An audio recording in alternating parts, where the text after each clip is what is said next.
Uno. Hello, Muy teacher. buenas Good tardes. afternoon. We are group number 3 or B3, and now we are here with Campuzano Gabriela, Paredes Evelyn, Calderon Jerry, and myself, John Mera. So now my partner is going to start with the topic. Ok, vamos a hablar un poco sobre el sintagma adverbial. Despierta un interés crucial en la gramática al desempeñar un papel multifacético en la estructura, en la estructura de las oraciones. Este elemento compuesto por adverbios y modificadores amplifica y matiza la información de una oración. El componente temporal del sistema adverbial se destaca por su capacidad para indicar cuando ocurre una acción, como palabras mañana, siempre o luego. No solo proporciona un contexto temporal, sino que también dotan a la oración de una dimensión cronológica.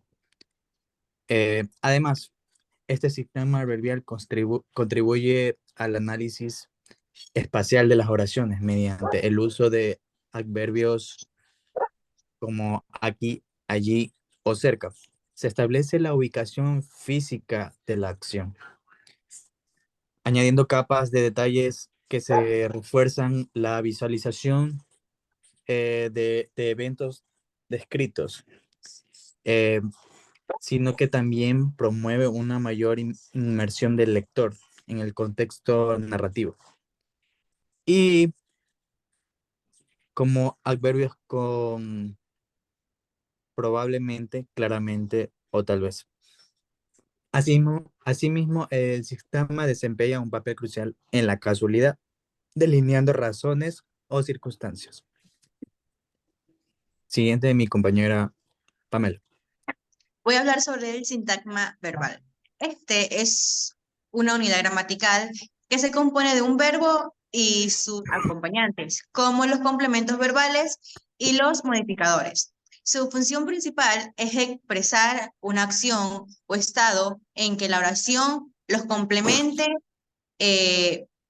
y pueden incluir objetos directos e indirectos, mientras que los modificadores pueden ser adverbios que describen la acción. En resumen, el sintagma verbal es esencial para construir oraciones que transmiten un significado acerca de las acciones o estados. Dentro del sintagma verbal tenemos la estructura básica, que por ejemplo es el núcleo, que este es el elemento central del sintagma verbal, es el verbo que indica la acción o el estado. Tenemos también lo que es dentro de estructura básica, tenemos complementos verbales que pueden ser directos, objeto directo, e indirectos, objeto indirecto, proporcionando información adicional sobre la acción. Tenemos también ejemplos, por ejemplo, valga la redundancia, ella lee un libro, verbo, lee, objeto directo, un libro. Otro ejemplo tenemos Juan le da flores a María, verbo da, objeto directo, flores y objeto indirecto a María. Modificadores adverbiales son adverbios que modifican al verbo proporcionando detalles sobre la manera en el tiempo, el lugar, la frecuencia, etcétera. Por ejemplo, él siempre estudia con diligencia, adverbio de frecuencia siempre y adverbio de manera con diligencia. Tiempo y aspecto. El sintagma verbal también puede indicar el tiempo y el aspecto de la acción. Ella había terminado su tarea, el aspecto pasado había terminado. Y por último tenemos función en la oración. El sintagma verbal desempeña un papel crucial en la construcción de oraciones,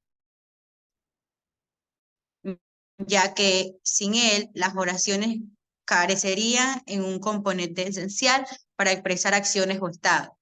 En una pequeña conclusión sobre el sintagma verbal es que no solo se centra en el verbo, sino que también abarca los elementos que lo complementan y modifican, proporcionando así la información necesaria para comprender completamente la acción o el estado expresado en una oración.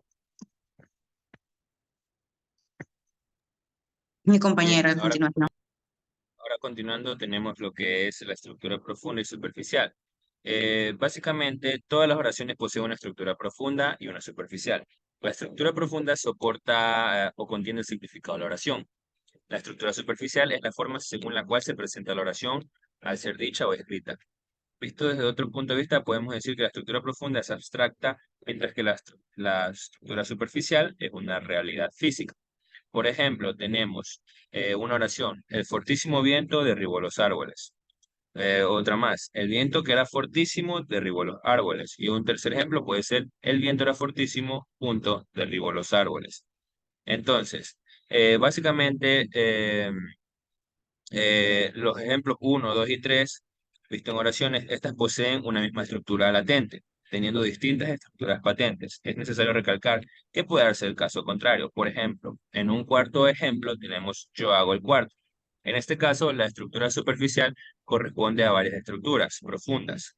Por ejemplo, yo hago o construyo el cuarto, en este caso fijo un objeto, o yo construyo o limpio la habitación. Yo estoy en un cuarto, lugar, etc. En términos chomskyanos, diríamos entonces que esta oración es ambigua. En general, el estructuralismo clásico solo se ocupa de las estructuras superficiales, y cuando entraba a analizar las estructuras profundas, lo hacía con instrumentos tan poco rigurosos que sus resultados distaban mucho de ser satisfactorios. Además, falta decir que la definitiva aportación de la gramática chomskiana se parte de la base que la estructura latente de la frase, por ejemplo, el viento era fortísimo, el viento derribó los árboles, será exactamente idéntica en todas las lenguas. Esas dos proposiciones constituirán el armazón subyacente en cualquier lengua. Si un hablante se quisiera referir al viento, a su fuerza y a lo que hizo con los árboles, lo que variaría sería, en realidad, las manifestaciones patentes de la oración. Básicamente, como dice según Chomsky, las lenguas se diferencian exclusivamente de la estructura superficial de sus oraciones. A continuación, mi compañera Gabriela Campuzano. Bien, como sabemos, la ambigüedad estructural se refiere a la falta de claridad en la estructura de una frase o declaración, lo que se lleva a múltiples interpretaciones. La ambigüedad superficial se refiere a la falta de claridad en la superficie gramatical de una oración. Como por ejemplo, podemos decir que en esta oración, vi a Juan persiguiendo a María con binoculares. Ahora la pregunta sería, ¿quién tiene los binoculares, Juan o yo? Si podemos entender, se nos hace un poco confuso. Y otro ejemplo sería, bueno, más que todo, hablando del ejemplo de ambigüedad superficial, como ya lo explicó mi compañero, un claro ejemplo sería, vimos a Juan y a María en el parque con telescopios. ¿Usaban Juan y María telescopios o nosotros? En ambos casos, la ambigüedad, o más que todo la falta de claridad, puede generar interpretaciones diversas debido a la estructura o construcción superficial de las oraciones y del concepto de por sí.